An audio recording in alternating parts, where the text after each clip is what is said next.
leave me alone? This is Joker, and I'm just coming up to him today, and I was going to just pop a saddle on him, thinking rather stupidly that I'd put a saddle on him yesterday, and I hadn't at all. I suddenly realised all he'd had on yesterday was the surcingle. Poor little fella.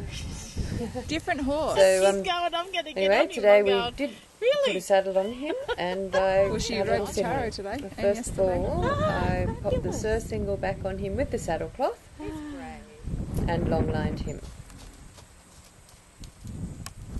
He long-lined much better today than he did yesterday. He did very well actually. He was very relaxed and quite confident with this today, and much less mucking around with the bit.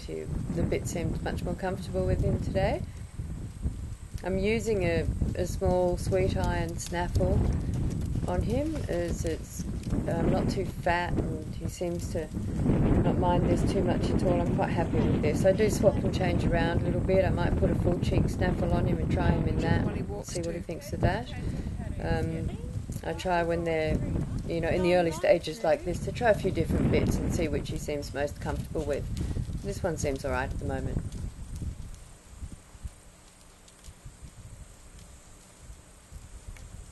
So he long-lined nicely. He's doing his transitions quite well. I haven't done any canter with him on the lines yet. So now he's much more comfortable and relaxed, and I'll pop the saddle on now.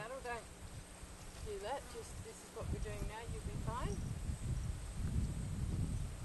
As he was asking questions and I don't tend to let them, look at it too much or smell it or carry on. I always think that if you ask that question, is it all right if I put this on you? If the answer's no, you can be in trouble. I'd rather the horse just learn that, if I'm going to do something to him, he'll be all right, he won't be hurt, and just to stand quietly. And Joker takes to this, really very well, considering he was quite scared of the saddle cloth just 20 minutes or 10 minutes ago. You can be, the better they are. yeah, it's just if you pussyfoot around them, they wonder why you're scared. And then they get mollycoddled. Yeah. And he was just like everything new. He said, "No, let me see that." And then do that, see it. It might always be, "Oh no, don't want that." I did let him have a run around after I did the girth up. He ran around for a minute or so. He didn't buck or anything. Yesterday he'd learnt hips to the fence, which, as you can see, he's picked up that lesson really quite well. And he stands quite happily here for me. And I spent 5 minutes sort of getting on and off him, moved him around every now and then. It's a good idea to move them around a bit. I didn't ask him to go anywhere at all. He left there, and I've just asked him straight back, get his hip straight back to the fence.